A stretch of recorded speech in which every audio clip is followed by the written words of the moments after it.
In first year psychology, in one of the first lectures, everyone is asked to close their eyes and they say, hands up, who wants to be a psychologist?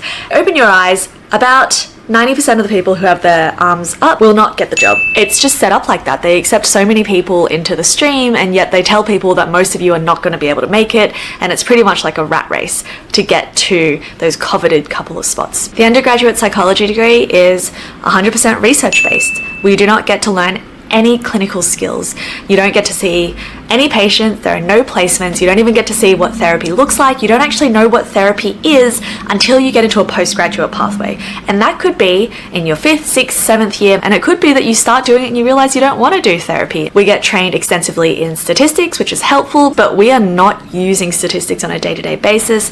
And then you have a heap of learning about all the different areas of psychology and all the research, the history of psychology, how psychology is a science. And when there's an industry where they're telling us they're starved for psychologists, practicing psychologists, and yet they spend so long with these huge research-based pathways, the system is actually not encouraging more practical, clinically trained clinicians. Psychologists don't get pushed to do individual therapy, which is ridiculous, because if we're bringing our own baggage into an emotional session, like, we don't know the impact of that on our clients. We don't know if we're bringing our own biases, and there always will be some element of that. In fact, I've heard stories of people who have put in applications about needing some leave, or, I'm not doing so well, I'm seeking individual therapy, and they got kicked out of masters. So not only are we not encouraged, we've never been told to seek individual therapy, we just get told to take care of yourself, make sure you sleep and exercise. Psychologists do completely unpaid placements, and there's been a new decree, it's been all over the news the last couple of weeks, where I think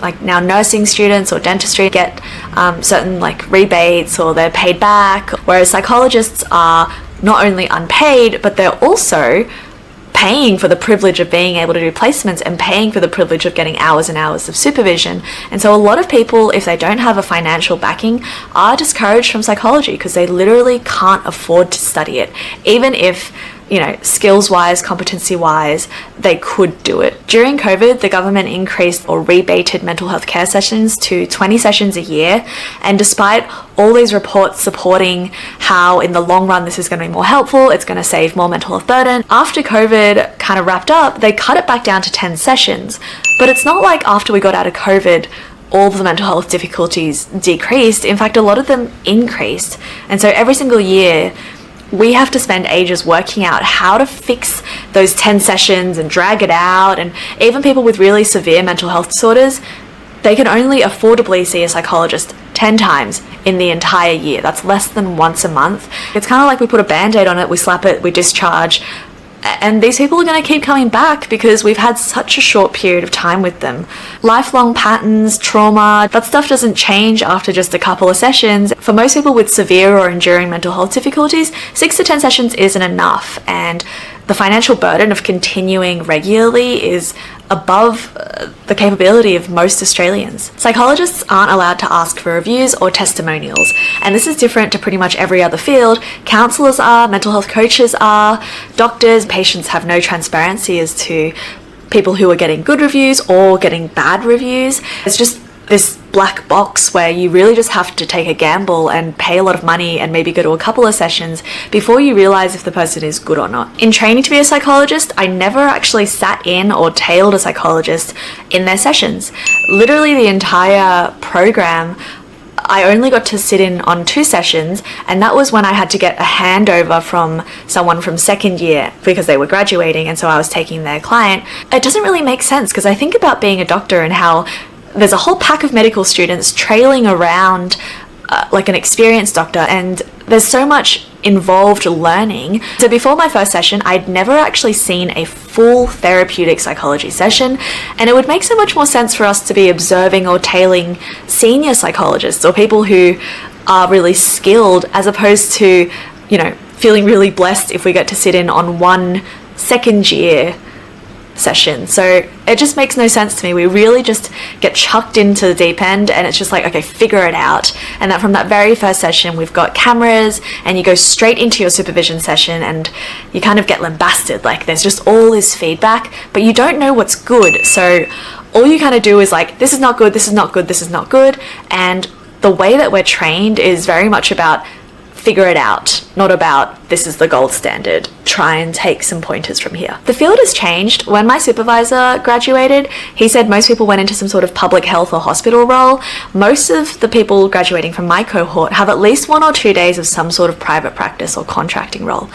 But we have 0 classes in all 6 years of training about finances, and we go straight into managing contracts and doing our own taxes and BAS statements. I feel like that's just something that's missing. Even like 2 hours with an accountant, someone to come in to help us with, here's how you set up working as your own business, that would have been so helpful. I think psychology has a huge resistance to change and innovation. When COVID hit, we were so slow to adopt Zoom protocols. Placements paused, like people were really scrambling, and we're just not keeping up with this really rapidly changing environment where I see mental health coaches on Instagram, and you can look at their page, you can look at their content, you can DM them for a short interview. You're getting in and you get to see their online calendar. You don't have to go through an admin person. You don't have to go to a GP first, which is a medical doctor, to get yourself approved to go see a psychologist. There are so few barriers to seeing other types of mental health professionals that, to be honest, I kind of get it if no one wants to go see a psychologist. It's so hard. We're not allowed to say that we have a specialty in anything. This is something where you can't post onto your website. Like, for instance, I worked in diagnosis of autism and ADHD for like 2-3 years, and I was working with some really, really severe autism cases. I wouldn't be allowed to put specialises in autism, though in any other kind of field, mental health coaching, counsellors, like, you're allowed to put specialises in yada yada. This is really helpful for clients to know if you have extra experience working with a particular population. We're told that speciality is a protected title, and so everyone puts kind of the same blurbs up, and I kind of challenge you to go and Google like 5 psychology clinics. Pretty much every clinician will have identical blurbs. People just have to read that really general blurb and choose someone. And so a lot of time you're probably choosing based on the photo. Psychologists are literally doing hours of unpaid work. This is one of the reasons why I stopped doing private practice in child psychology. Apart from that one session, you are calling schools, OTs, speeches, you're talking to various parts of the family, you're writing reports, you're writing HC provision forms, you're writing disability support forms. None of this is paid, and families actually aren't supported through this process. In private practice, it's really discouraging because you're not getting compensated for all the time and effort you're putting in. There's a huge demand for psychologists, but then also there's a seriously low supply. So most people talk about having months of wait lists and not being able to get in, and yet the training program has just been slashed. And you'll see from a couple of years ago, I talked about the 4+2 pathway. That's been completely cut. I think the 4+2 was probably like the biggest pathway to becoming a practicing psychologist, was cut with no surge of new pathways. So now there's an even lower chance for people to become practicing psychologists. On the flip side to that, I'm struggling to find clients. My waitlist is like 3 weeks long, and there's a real cost of living crisis where psychology is really expensive. I totally get it. I wouldn't be able to afford being able to see a psychologist weekly either, even if I'm going through something really serious. No one really knows what psychologists do. My colleague and I were talking about how we've both worked within multidisciplinary teams with social workers, psychiatrists, OTs, and often we all kind of cross over and do the same kind of stuff. Like, social workers are working on emotion regulation, we're working on housing. It kind of seems like the psychologist is the one that you kind of send to for almost like supportive counselling, and we can do so much more than that. There's not a lot of education about cultural inclusiveness or diversity and the different ways that mental health can affect culture. I think it doesn't reflect the population of Australia nowadays. We have an incredibly diverse country, and yet we kind of are just basing all of our treatments and our plans and all of that on Western mental health interventions. And being from an Asian culture, there are some difficulties about help seeking and the way that we speak about emotions, which is so different to the Western way, and differences of the way that we interact with parents and certain aspects of respect, and we just don't learn about any of that stuff. We're still using lots of pen and paper scoring stuff in the way that we learn. When we learn how to do psychometric testing or cognitive testing, we did it all on paper, and we literally would do it in pairs, and we'd have calculators, and we're like writing down everyone's scores, and we're calculating like averages and standard deviations. Considering when I actually graduated and we started running these, we all had iPad systems. It seems really strange that we're spending literally hours on checking each other's notes and checking each other's numbers. It's kind of redundant. It just wastes a lot of time, and some aspects of the training are really outdated and doesn't match with what technology we have available to us. No one really knows what psychologists do. It's such a black box, and one of the reasons I started this channel was because you just don't know what happens. We don't talk about contracts, we don't talk about salaries, we don't talk about the study pathways, we don't talk about how competitive it is to get into masters. All we're told is it's hard, you have to work hard.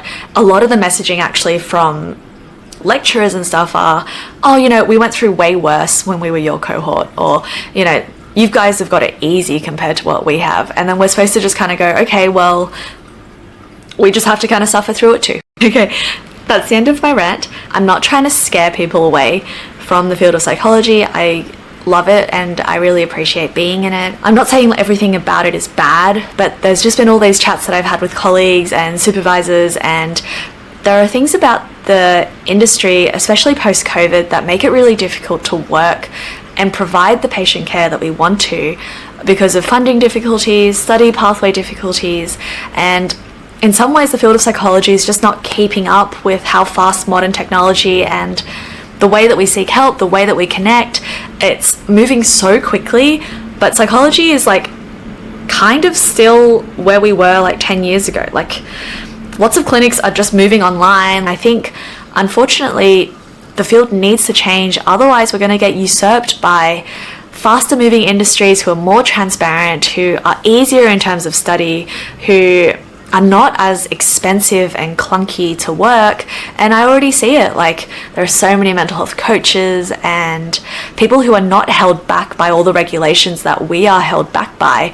It really feels like you're getting disincentivized to do it the, like, you know, proper paper university kind of way. And I can understand a lot of people who want to help others would love to become psychologists, but when they actually understand the realities of becoming a psychologist, the industry, it can become a lot. And I hear, in fact, that a lot of people start and it's only a couple of years in that they realize all this stuff, and then they kind of go, wait, I didn't prepare for this. And so I just hope this video is helpful in terms of just thinking about some of the issues. I obviously don't have the answers to all of these issues, but I think it's good for us to talk about them, and it's good for us to start thinking about how we can change and improve the industry, because, you know, the next generation of early career psychologists, we're the ones who are going to be the ones who need to be changing things.